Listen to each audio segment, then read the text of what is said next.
Hey, Buzz's Retirement Garage. It's Thursday, opening day. I think the Guardians, used to be the Indians, are playing in Oakland tonight.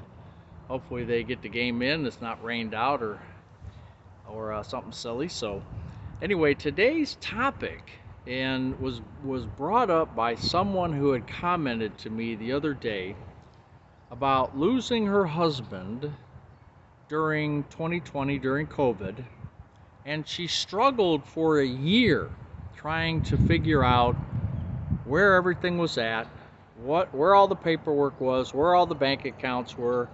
And those are my words. She basically just said she struggled trying to put everything together and figure everything out, and it took her a year. So I noticed my viewers, and I don't know how YouTube figures this out, but my viewers are 80% male and 20% female. Again, I don't know how they figure it out, but whatever. And so I'm kind of talking to you guys, the 80%. The 80% of you guys that are watching need to know that you're going to have to, and you already know this, but you need to keep your spouse involved in all your banking things. Now, we're older, so we came up, pen and paper. We came up going to the bank every week, at least I did. And if it's too breezy, I'm sorry, but I can't find a day where it's not breezy, and I wanted to get out of the garage. But we tend to, as guys, and I'm just going to use general terms, we tend to keep things close to the vest in many areas, especially financially. And I think that we need to make sure. Growing up, we were, do pencil and paper. We were going to the bank, and then we started doing the pay online, which I said I would never do. And of course, I practically pay all my bills through my phone, through an app, which if you would have asked me 30 years ago, I would have said, heck no, that would have never happened. But we change and we adapt, and we just move forward, right? But like in my case, today I went to a bank because they were, I have one bank who I think is a little shaky. They've changed their name 3 times already. They bought Signature, who was a defunct bank. Their stock has dropped like to the bottom of the barrel.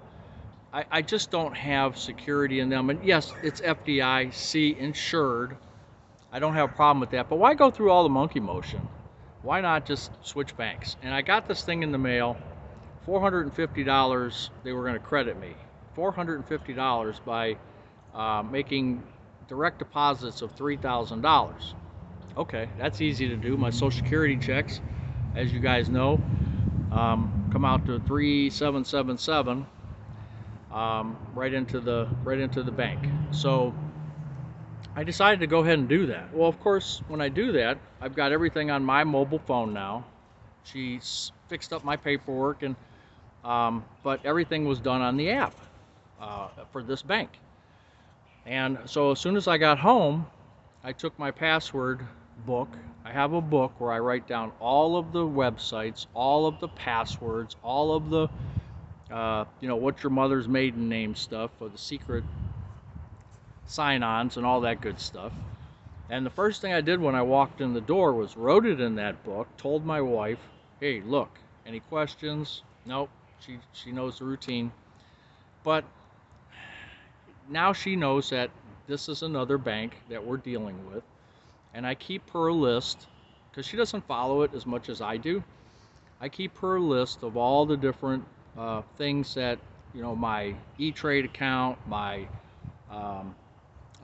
the banking that we do, where do we have our CDs, or where do we have this or that, and I make sure that she understands where everything's at and how to access it. Now, one thing I do continue to do is, because she doesn't want to, she doesn't do apps on her phone. She's just doesn't mess with the phone that much.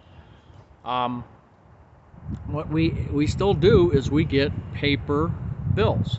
So the electric company, the gas company, the water company, they still come in. I pay them online on my phone, on the phone app, but we still get paper copies. She likes it that way, and why not? I know all the companies are trying to get away from that, and they sometimes even trick you into uh, going green, I guess as they call it, and that's fine. But we like to keep a paper trail, um, and I'm wondering how you guys do that. Do you still get paper copies, or are you 100% electronic? And do you guys out there share all this information with your spouse so that if something happens to you someday, that she knows where everything's at, and vice versa for the 20% of ladies out there. If you're paying the bills, which a lot of women do pay the bills, well, it's a shared thing. But in my house, I do it. She used to do it, but I do it. So for you ladies out there, the 20% that watch, same thing holds true with you. Are you telling your husband he's busy, he's working, or he's busy, he's retired, he's out fishing, you're doing stuff online? Are you making sure that he knows where everything is at? Because if by some issue comes up and one of you passes, you need to know where everything is at. So I know I'm preaching to the choir in many cases, but I mean, I had this lady who commented the other day, and you could probably, her comment's still on one of my videos, and she's not upset, but I could tell it was an issue for her. And yeah, she's probably upset. Obviously, she lost her husband in 2020. She's upset. But she definitely is giving us warning and telling us to pay heed to her advice, to make sure that if you have a spouse, to make sure both of you know where everything's at, what is, where the passwords are at, what bank accounts you have, what trade accounts you have, all that stuff needs to be easily accessible for, times of tragedy. Anyway, just a video before Easter, a warning to us just to make sure that we do what we're supposed to do, and make sure we make it easier on our spouses if we do pass. Because hey, we're in the back end, guys. We're in the back end. So let's do ourselves a favor and do our spouses a favor, and keep all that information out there for them. And don't assume that they know. Don't assume that they know, because they may not know everything. So please, a word of warning from one of our subscribers. Buzz's Retirement Garage. I got one more video to do on my end of month Social Security, but if you don't see me, have a good Sunday, Easter Sunday, and we will talk to you again. Take care.